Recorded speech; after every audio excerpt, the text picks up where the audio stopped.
Hello kayo dyan, mga friends. O, diba? Ang liit na mukha natin dito. Itong mukha na ito, parang wala pa itong kinakain.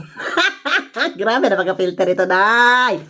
So, ayun lang mga friends. Kain tayo dyan. Magandang gabi bayan. Gusto ko lang talagang i-shout out. O, dumadaan din ba sa FYP nyo ang mga recording ni Ellen Adarna and Derek Ramsey?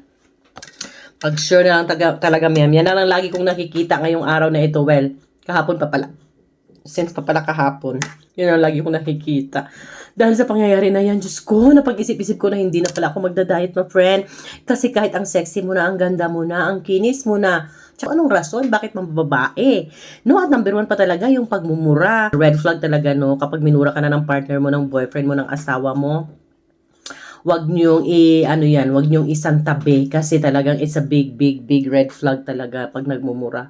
Kasi wala na respeto yan. Sa totoo lang mga kaibigan. Well, ngayon ko lang din naman napagtanto. Sure. So, yun lang masasabi natin. Nako, shout out dyan sa mga single mom, single dad. Huwag na kayo maghanap ng mga partner. Yung mga single na ready to mingle, na good luck sa inyo. Kasi parang ang hirap nang maghanap ngayon ng ng tao na, well, babae, lalaki, parehas naman na yung makontento, yung ganun. Kasi, meron din yung iba mga friends na hindi naman talaga nag-cheat pero digitally nag-cheat.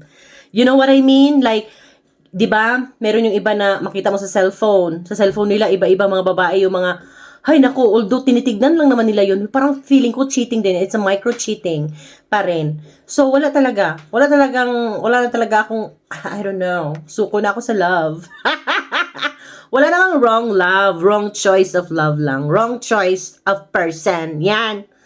But love is always perfect. Love is a wonderful thing.